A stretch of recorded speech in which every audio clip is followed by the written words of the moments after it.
Okay, so thank you for coming to our monthly webinar series. We love showcasing our members in this way. They're able to share their knowledge and experience with us, and we get to learn, and it's a win-win for everybody. So today we have Elizabeth Diable of Diable Consulting. She has been consulting companies, businesses, professionals for over 30 years. I know you wouldn't think of it looking at her, right? But she's been doing this for 30 years.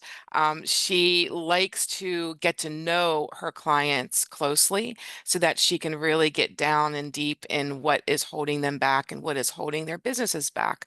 That's one thing that is very important to Elizabeth. So she helps clients break through whatever those obstacles are so they can get to the next level of their business.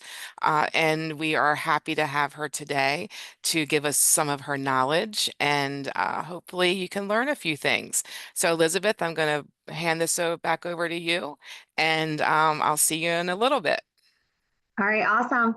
Appreciate everybody joining us today. Yes, I'm Elizabeth, Diable Consulting. I really formed my consulting business so that I could help any business and any professional break through whatever was holding them back to achieving success. So we'll start there. We are in some uncharted waters, really uncertain times.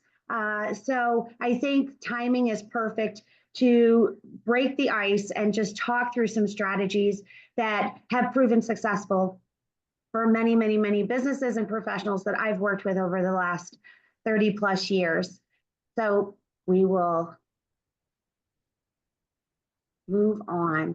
So first things first, we had to identify what's really holding you back. So what are those barriers to achieving success? Now, this isn't just businesses, this is professionals. So if you're a sales professional, maybe you are in a career change and you're not sure what direction to take. Maybe you're really frustrated with the 9 to 5, or you've recently been laid off. I'm coming across a lot of people in that transition as well.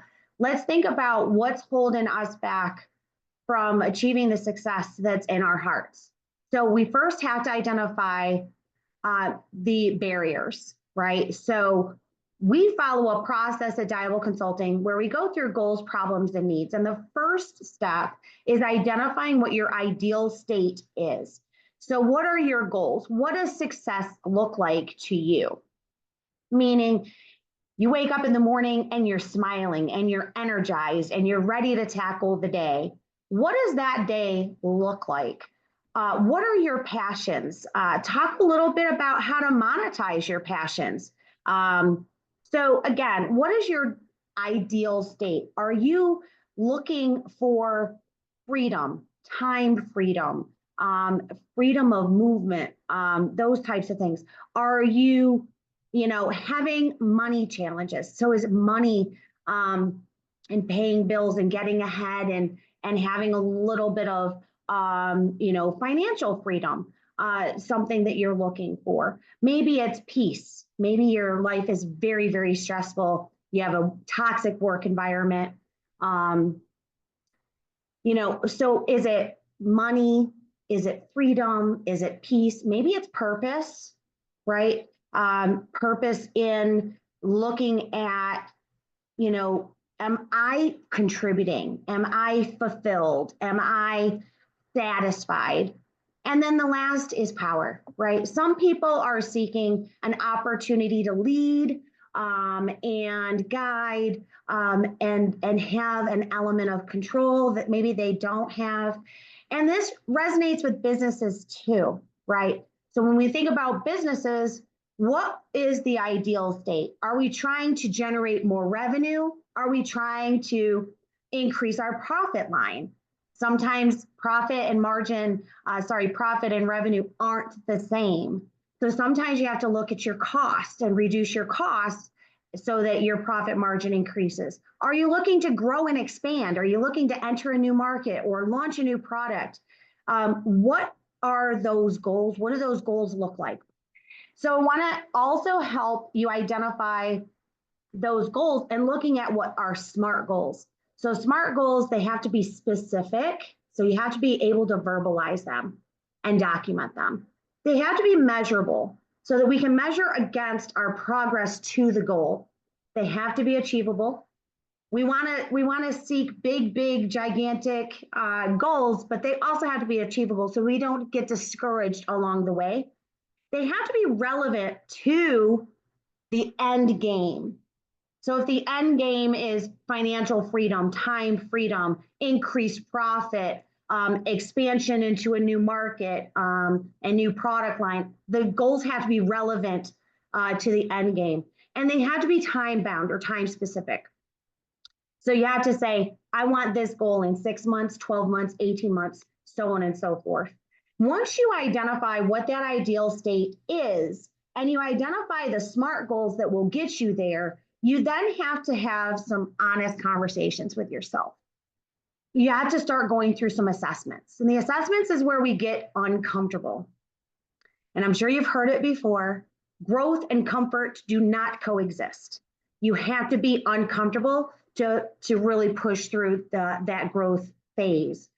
So when we're thinking about what's holding us back, what are the problems and challenges that we're facing that's preventing us from getting where we're trying to go? So generally speaking, in a business sense, it boils down to people, process, technology. But it also resonates on the professional side. If you're, again, looking to open your own business or do a career change, there's something holding you back. Maybe it's self-doubt. So a lot of times it's us. It's you versus you, me versus me, us versus us, right? So we want to think about what are those problems and challenges in the way, and we have to do an assessment to get there. So we want to look at people, process, technology, and understand that there are outside forces. So we want to consider what are the outside forces that are outside of our control that are having an impact, and then how can we navigate and take control of the elements that we can control within our path. So some of the top challenges that businesses are facing today certainly include workforce shortages, evolving technology. AI is huge. We'll talk more and more about that. Market saturation. There's just so much so much competition. How do you stand out? How do you differentiate? What's your value proposition? Then, of course, navigating economic uncertainty. That is really heavy on many minds, certainly with folks in career shifts or job shifts and things like that. Then there are industry shifts where there's emerging technology or disruptive technology that's coming in and it shifts the industry completely. Maybe it's regulations and compliance factors that's shifting the industry. And then what else, right? Thinking about your challenges, what else might be standing in your way? And sometimes it's the things that we're chasing, right? Sometimes the challenge is time. Sometimes it's resources. Sometimes it's money, right? Sometimes we don't have the capital to invest to get us where we're trying to go. So it's the what else. But in many cases, businesses that are struggling and professionals that are struggling aren't struggling because of lack of effort or energy or dedication or persistence, right? We keep trying.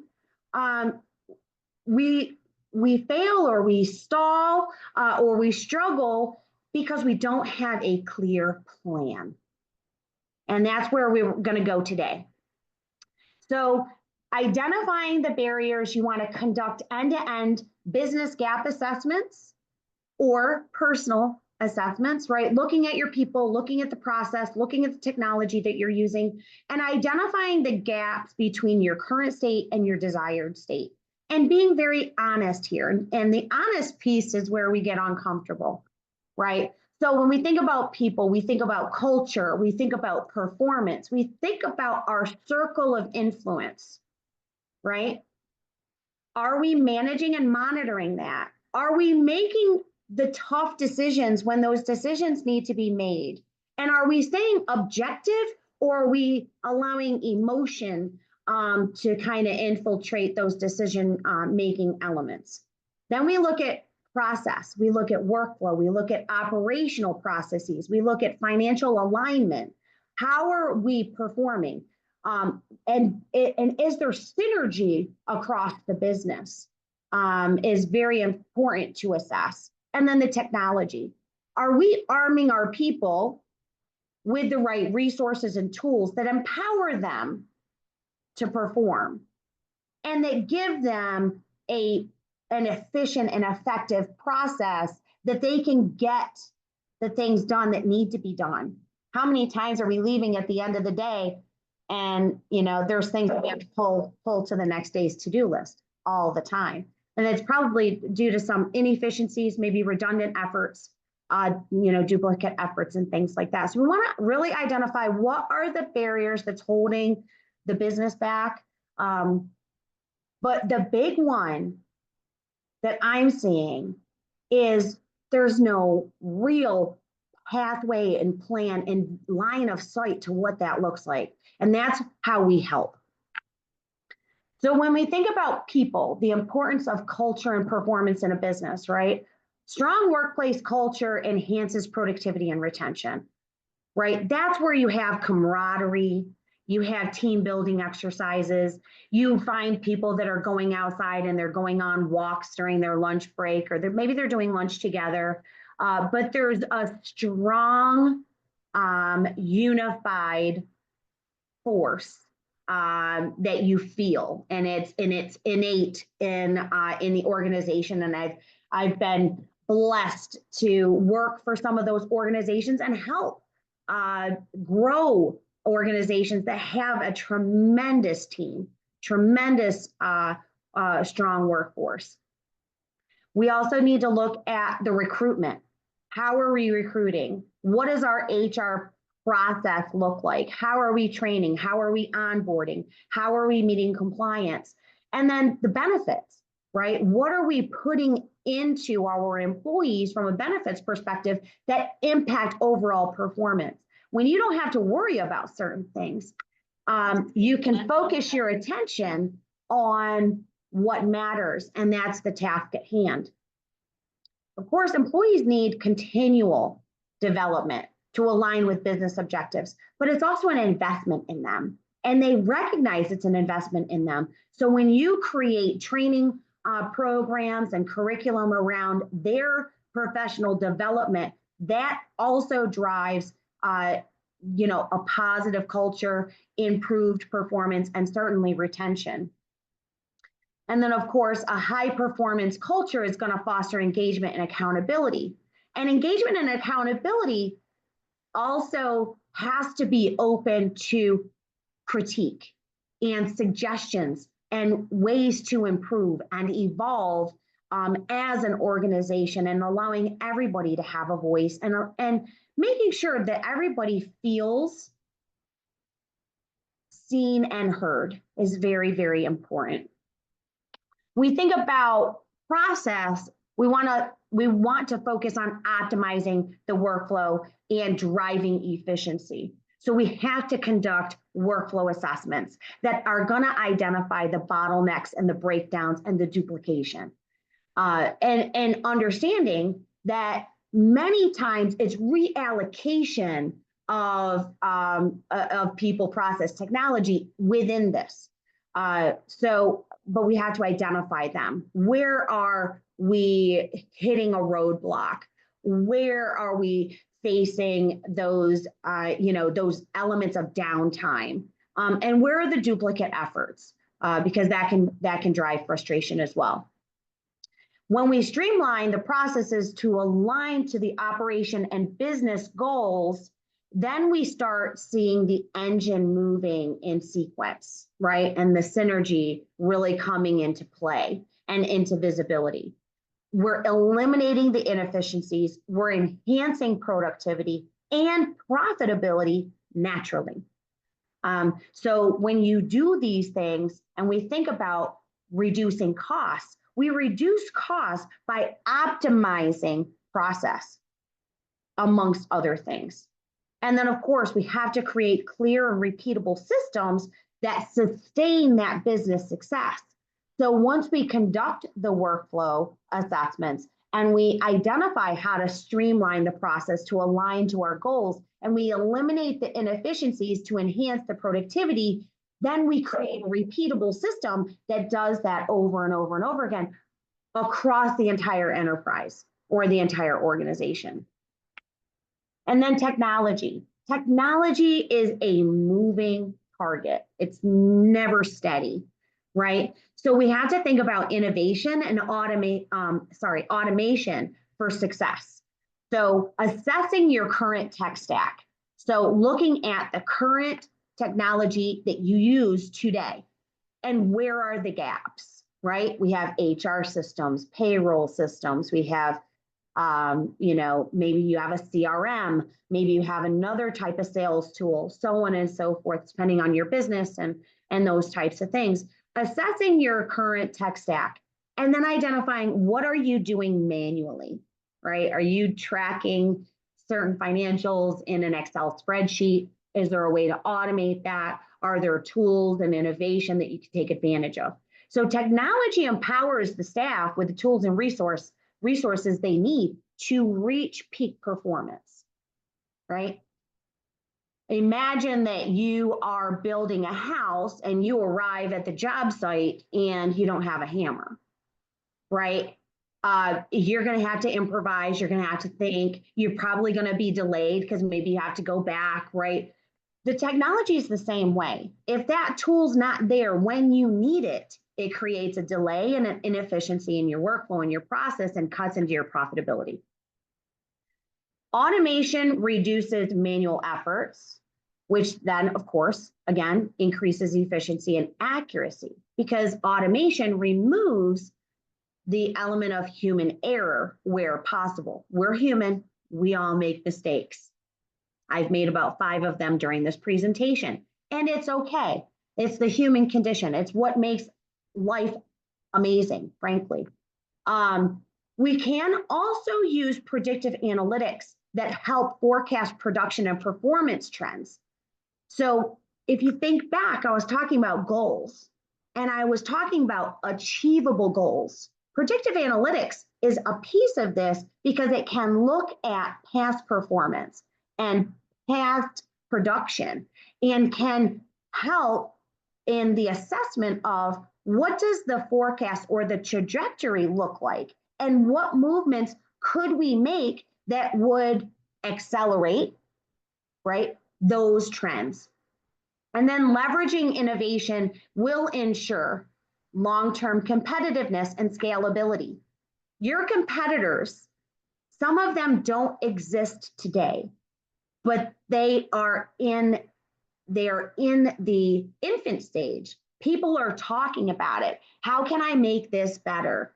It doesn't matter if you're in healthcare, if you're in transportation and logistics, if you're in retail, if you're, in any of these industries, there's competition at every corner, and some you don't even know because they haven't been born yet. But they're looking for a way in. They're looking for a way to disrupt and emerge into your space. You've got to make sure that you don't get comfortable and you keep the pedal on the gas when it comes to looking at ways to innovate and stay competitive and be at the leading edge of your industry and scaling appropriately because you can grow too fast. And that's also can be problematic. So strategies to deploy for business success and growth. And again, this is going to transverse any industry, so any vertical, and really any organization, but it also is applicable for professionals, okay? You have to deliver on your promises. You have to build credibility by consistently meeting and preferably exceeding client expectations. This can yield the best word of mouth referrals and client testimonials. So you don't have to have many, but they have to be exceptional, right? So you also want to leverage your strategic partnerships. You want to collaborate with industry leaders to expand your reach and your resources, as well as stay in tune with the trends of your industry so that when innovation is presented, you take advantage of it and you stay at that leading edge. Your strategic partnerships are going to empower you to do that. In many cases, those strategic partnerships might initially feel like a competitor. A competitor can quickly turn to a collaborator if you just twist slightly your perspective on the approach. I can help you with that as well. So you also want to engage and network for brand recognition and brand awareness. We do that within the Northwest Chamber and across many networking organizations, worldwide. But when you're networking and you're engaging new people, you're fostering relationships with key stakeholders that can generate quality referrals and long-term clients to you in a more natural way. So you want to make sure that people know who you are, not just the company you work for and the product that you're promoting, but who are you as an individual? Let people get to know you. People do business with people they like. More importantly, once they like you, they will build trust with you because you are delivering on your promises. You're exceeding expectations. You are showing up. You are being present. You are being intentional. That is the level of engagement and networking for brand awareness that you want to really strive for. And then, of course, strategic lead generation, right? Ways to maximize your return on investment on maybe your paid leads, but focusing on high intent, precision match leads to maximize conversions. Now, this applies to everybody because everybody is a salesperson. If you're looking for a new job today, maybe you've recently been laid off or you've reached the end of the road and you needed a change, right? Every interview you go on, you are pitching yourself. You're selling your capabilities, your skills, your work ethic, so on and so forth. So you want to make sure that you are connecting with the right people at the right time, right? And having the right conversations. So focusing on those high intent, those precision match, those right connections that are going to lead to maximize conversions. So that will result in a partnership or a sale or a new position. So when we think about delivering on promises, I know I've got to wrap this up here soon, is building the credibility by consistently meeting and exceeding the client's expectations, setting clear and realistic expectations. This is a huge one.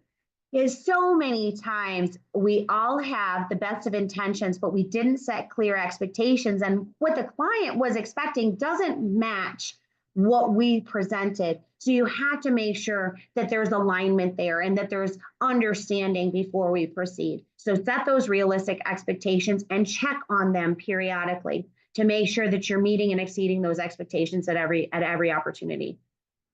Communicate transparently and proactively address issues.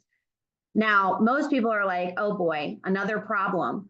I'm like, bring the problem on, because a problem is an opportunity. It's an opportunity for me to engage. It's an opportunity for me to activate and advocate. I can get the problem solved and I can build more trust and credibility with my clients. So every problem is an opportunity to enhance the relationship.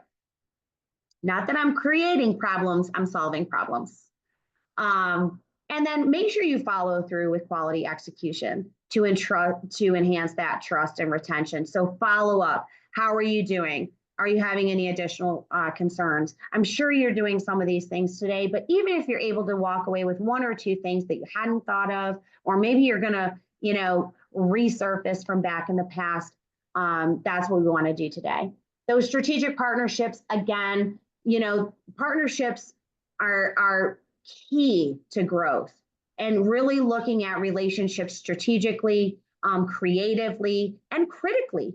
They're not necessarily competitors, they can be collaborators. So, collaborating with the industry leaders, establishing mutually beneficial partnerships that drive growth for both entities, sharing expertise and audiences and marketing channels and tag teaming together is a wonderful opportunity. And then strengthen the business credibility through those trusted affiliations. With engaging in networking, I talked a bit about this when I was introducing it, but again, foster those relationships with the key stakeholders that can generate some quality referrals and see how you can generate quality referrals for them. Attend industry events, participate in networking groups, and build trust. Become an expert in what you do. Become an expert in your industry and be a thought leader. Be somebody that people seek out for your knowledge and your skill set. Be that subject matter expert wherever possible. So invest in yourself and become an expert in what you're passionate about. When you do that, you can monetize that, and we can talk about that another time. You want to provide value to your partners, right? So you want to provide them introductions and referrals, and utilize digital platforms and personal connections to drive new business. So thinking more creatively about maybe other go-to-market strategies that you're not using today that you could leverage. And finally, we think about lead generation. We think about referrals. What we're all trying to do, right, is we're trying to make another connection. We're trying to find that person that needs our product or service. And how do you do that? What is the most effective way of doing that? And we have the traditional methods. We have organic lead generation, where we utilize search engine optimization, content marketing, referrals that drive long-term visibility for sure. You've got paid lead acquisition, so your pay per click, pay per lead, pay per action, very normal. But I would like to challenge you to think about precision-based lead optimization, a smarter approach to paid lead generation, where you're actually investing in high intent, pre-qualified leads that ensure higher conversions and lower acquisition costs. When you do that, you're going to create an ideal client profile. And you want to share that with every networking contact that you have so that you can be matched to the right prospect and the right client. So you're choosing also who can best benefit from your product or service, or you as an individual, to really drive your success and ultimately have your plan to have ultimate success. Elizabeth with Diable Consulting, I hope you've had a wonderful time here with me today and would love to work with you if there's ever an opportunity. Elizabeth, this was incredible, jam-packed with all kind of good tips and good strategies. Everybody that's on this right now, I'm sure you're going to want to re-watch this. So please see it on our YouTube channel. We have two comments I just wanted to share with you. One was, so many of us fear problems, but I like the mindset of turning it into an opportunity. So that really stood out for someone. And another said, such great messages and motivation during a needed time. So just know that, you have been able to communicate a lot of information and people are appreciating that. One quick question, I know we're kind of out of time, but one quick question was, if you are a solopreneur or a very, very small business with one or two employees, like what are the top 3 actions that they should take today to be able to kind of move forward? The very first thing is to, again, make sure that you have very specific and achievable goals, those SMART goals. The second is to make sure that you have a plan. The plan is the part that you're asking me about, and that's where a lot of people struggle. So I would suggest really thinking about what your go-to-market strategy is today. how are you, as a solopreneur and very small business, how are you making your immediate community aware that you are there, that you are there to serve, that you have a product or service that's needed? How are you reaching out to your immediate community to drive some engagement and some success? Because we have to celebrate our small successes. So that's the third thing. Set smaller goals that when you achieve them, you celebrate them. You should be celebrating goals as a solopreneur every single day because you're doing good work and you're helping people one way or another. That's why we all get up and we all move every single day, is how can we help make this world a better place? So celebrate the small wins. But the plan is probably where you're struggling in. I would love to meet with you if you have the time. You can reach out to me directly. I'd love to learn a little bit more, but I'm sure I could help you put together a plan that you could execute against and drive the success that you're looking for. That's probably where you're struggling, I would imagine. Thank you so much, Elizabeth. And what could you tell us what your website is? My website is www.diableconsulting.com. So it's my last name, Diable consulting.com. Perfect. So go take a look at her website. You can contact her through email or through the website if you'd like to explore how Elizabeth and Diable Consulting might be able to help you in your business. But no matter, the information you gave today was extremely valuable. So thank you, Elizabeth. Thank you, everybody, for attending today. This will be back up on our YouTube channel within the next 48 hours. So take a look and everybody have a fabulous day. Thanks for coming. Thank you so much.